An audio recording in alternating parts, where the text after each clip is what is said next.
नमस्कार, मैं मनीष कुमार। आप सभी जॉब से टनल पे देखना शुरू कर चुके हैं हमारी इस विशेष पेशकश को। चलिए दोस्तों, करते हैं फटाफट बुलेटिन की शुरुआत। और आपको हमने भी कहा है कि जब तक तोड़ेंगे नहीं तब तक छोड़ेंगे नहीं। वहां पे एसएससी विद्यार्थियों का ये नारा है, यहाँ पे जॉब एट टनल की टीम का यही सहारा है कि जब तक हमारा मेहनत प्रयास रंग नहीं लाता तब तक हम बारंबार चोट करेंगे, बारंबार इसी मुद्दे को उठाएंगे, बारंबार विद्यार्थियों का आवाज बनने का काम करेंगे और रोज कुछ नया अपडेट, कुछ नई बातें सरकार के सामने और आप लोगों के लिए भी लेकर आते रहेंगे। तो आज के लिए सबसे बड़ी और अहम बात क्या है, वो ये है कि एसएससी जो भी विद्यार्थी हैं जीडी मेडिकली फिट 2018 बैच के, उनका संख्या बढ़ता जा रहा है और लोग भारी संख्या में अब दिल्ली पहुंचने लगे हैं। लगभग 1 लाख की संख्या में पूरी की पूरी दिल्ली में विद्यार्थी सड़क के विभिन्न जगहों पे हैं। कहीं जंतर मंतर पे, तो कहीं गाजीपुर बॉर्डर पे, तो कहीं टिकरी बॉर्डर पे, कहीं आप देख लीजिए कि आईटीओ के पास या लक्ष्मी नगर, मुखर्जी नगर, तमाम दिल्ली के ऐसे चौक चौराहे हैं जहां पे आपको एसएससी के विद्यार्थी दिख जाएंगे। और यह आप सभी के प्यार और आप सभी के भरोसे का ही नतीजा है कि अब अपनी आवाज गूंजने लगी है, लोगों तक पहुंचने लगी है, लोग न चाहते हुए भी सुनने के लिए मजबूर होने लगे हैं। जब दिल्ली के चार दीवारी से बाहर निकलकर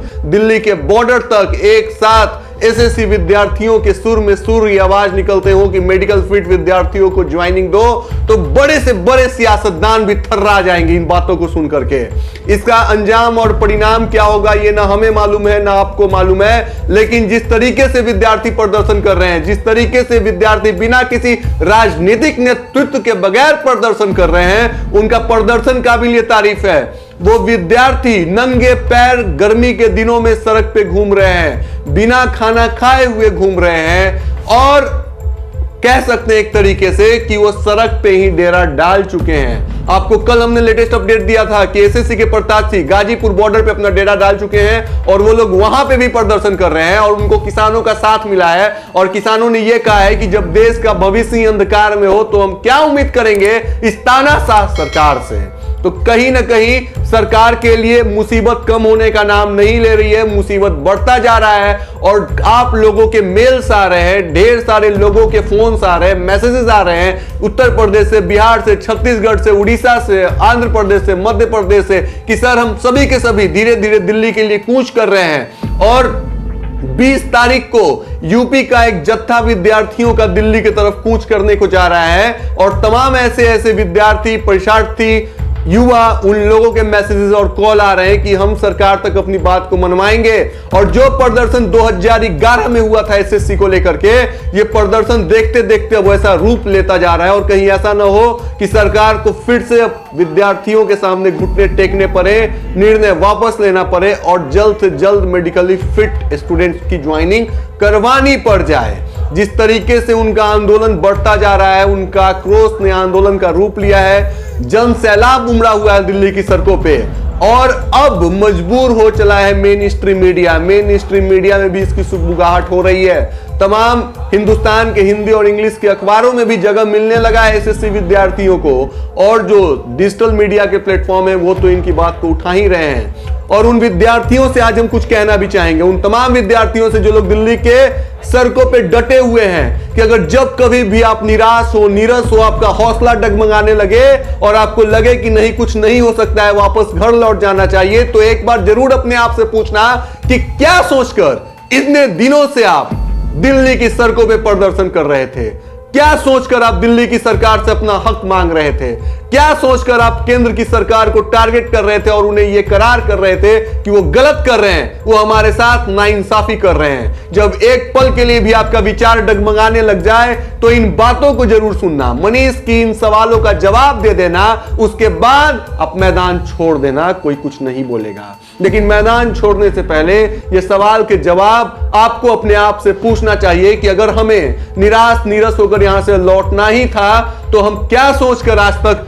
डटे हुए थे। मुद्दा यह नहीं है कि तुम्हें परवाह कितना है, मसला यह है कि इसका प्रभाव कितना है। प्रवाह अप्रभाव में बहुत अंतर है। प्रवाह उनको हो या ना हो, प्रभाव पड़नी चाहिए। और हिंदुस्तान की जनता देख रही है, पूरा का पूरा हिंदुस्तान देख रहा है, लोग देख रहे हैं, मेन स्ट्रीम मीडिया भी मजबूर हो चला है आपकी खबर को उठाने के लिए। जिस तरीके से, जिस गर्मजोशी के साथ, जिस जोशीलेपन, जुझारू अंदाज के साथ इस खबर को उठाया जा रहा है, इस मुद्दे को उठाया जा रहा है, और जो आपका प्रदर्शन है दिल्ली की सड़कों पे, सड़क को भी नाज होता होगा कि इतिहास में याद किया जाएगा कि हम इस आंदोलन का अंश से। साथ ही साथ आप सभी को यह भी हम कहना चाहेंगे कि जब कभी भी आपका कदम वहां से डगमगाए तो आप बाज को याद करना। ईगल की कहानी, ईगल को हम बचपन से जानते हैं, बचपन से सुनते आ रहे हैं। बर्ड्स किंगडम का उसे राजा कहा जाता है। जैसे जंगल का राजा शेर होता है, वैसे ही बर्ड्स किंगडम का राजा ईगल होता है। आपको पता है एक ईगल की औसतन आयु कम से कम 70 साल की होती है। 70 साल की उम्र तक एक ईगल जीता है, लेकिन उसके जिंदगी में एक क्षण आता है 40 साल की उम्र होते होते तक ईगल उड़ान नहीं भर पाता है।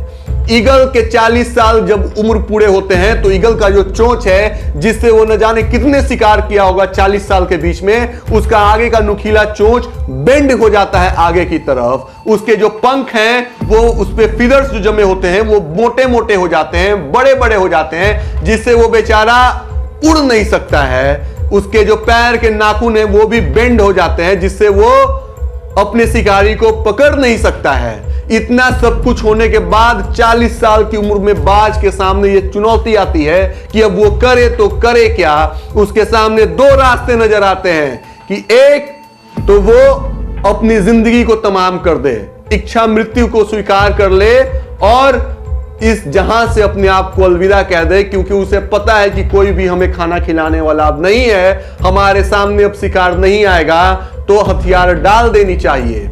और दूसरा रास्ता यह है कि बाज फाइट करे। आप ध्यान से इसके दूसरे रास्ते और दूसरे कहानी को अब सुनिएगा जो मैं आपको बतलाने जा रहा हूं कि पता है 40 साल की उम्र होते होते तक जो बाज होता है वो जिस जगह पे होता है उस जगह की सबसे बड़ी ऊंचाई पे चला जाता है, पत्थर पे, चट्टान पे चला जाता है, और बाज बार बार अपने चोंच को पत्थर पे पीटता है और पीट पीट कर बाज अपने चोंच को तोड़ देता है। सोचिए कि उस वक्त कितना उसको पीड़ा हो रही होगी, कितना उसको दर्द हो रहा होगा जब उसके चोंच से खून निकल रहे होंगे और वो अपने चोंच को पत्थर पे पीट पीट के तोड़ रहा होगा। सोच लीजिए आप कि कितना दर्द में बाज की जिंदगी गुजर रही होगी। और इसके बाद जब उसके चोंच टूटते हैं तो फिर से नया चोंच का उदय होता है और उसका नुकीला चोंच फिर से उसे मिल जाता है। इसके बाद यही हाल बाज अपने पैरों के साथ करता है कि उसके बेंड पड़े हुए नाखून को भी वो पत्थर पे पटक पटक कर तोड़ देता है। जब नाखून उसके टूटते हैं तो कितना पीड़ा होता होगा। अगर हमारे उंगली का एक नाखून कोई नोच ले, कवाड़ ले, तो सोचिए कि कितना पीड़ा होता होगा। और बाज ये काम करता है 40 साल की उम्र में, पत्थर में पटक कर अपने नाखूनों को तोड़ता है। फिर अपने चोंच से अपने फिदर को, अपने पंख को नोचता है, क्योंकि उसका पंख बहुत मोटा, बहुत भारी हो चुका होता है, जिसके कारण वो उड़ान नहीं भर पाता है। लेकिन बाज इतना पीड़ा सहने के बाद भी अपने पंख को अपने चोंच से नोचता है, और नोचने के बाद उसके दोबारा से पंख पुराने की तरह दिखने लग जाते हैं। नए चोंच, नया पंख, पैर के नाखून टूट जाते हैं तो नवा नवा उसका पैर और नाखून दिखता है। और बाज उसके बाद अपना रिवर्थ लेता है, मतलब उसकी जिंदगी की नई शुरुआत होती है और बचे हुए 30 साल को वो राजा की तरह जीता है, शानदार जिंदगी को जीता है। मतलब इस कहानी से अंश ये निकलता है, और ये एसएससी के विद्यार्थियों के लिए है कि आहुति तो देनी पड़ेगी। ये जिंदगी है, इतना आसान नहीं है, इतना साधारण नहीं है। जिंदगी में समस्याएं तो होंगी, तभी तो कहते हैं कि जब तक जिंदगी है तब तक झमेले हैं, इसके बाद सब के सब अकेले हैं। तो तय आपको करना है कि अभी आहुति देना है या फिर जो कुछ चल रहा है उसे चलते देना है। आप सभी विद्यार्थियों से अनुरोध है कि भारी संख्या में आवाज उठाइए, मुहिम छेड़िए, सरकार के कानों तक आप अपनी आवाज पहुंचाइए। हम जैसे सार्थक लोग यहां बैठे हैं, इस माध्यम से सरकार तक आपकी आवाज पहुंचेगी। और जिस तरीके से एनएसयूआई ने, विपक्ष ने आप लोगों को साथ दिया है, उनका भी साथ मिल रहा है। जिस तरीके से विद्यार्थियों की संख्या बढ़ती जा रही है, जिस तरीके से विद्यार्थी प्रोटेस्ट कर रहे हैं, जरूर एसएससी को यह सोचना पड़ेगा कि 3 साल तक कैसे हम डिले कर सकते हैं किसी भी चीज के रिजल्ट को। कैसे विद्यार्थियों की मेडिकली फिट होने के बाद भी ज्वाइनिंग नहीं हो पाती है। आप अपने जिंदगी के बाज हैं, आप अपने जिंदगी के ईगल हैं। तो ईगल की इस कहानी को याद रखिए और डटे रहिए, लड़ते रहिए तब तक आपको आपका हक न मिल जाए। आज की इस विशेष पेशकश बस इतना ही। देखते रहिए जॉब से टनल पे हमारी विशेष पेशकश रोजगार यात्रा को। धन्यवाद।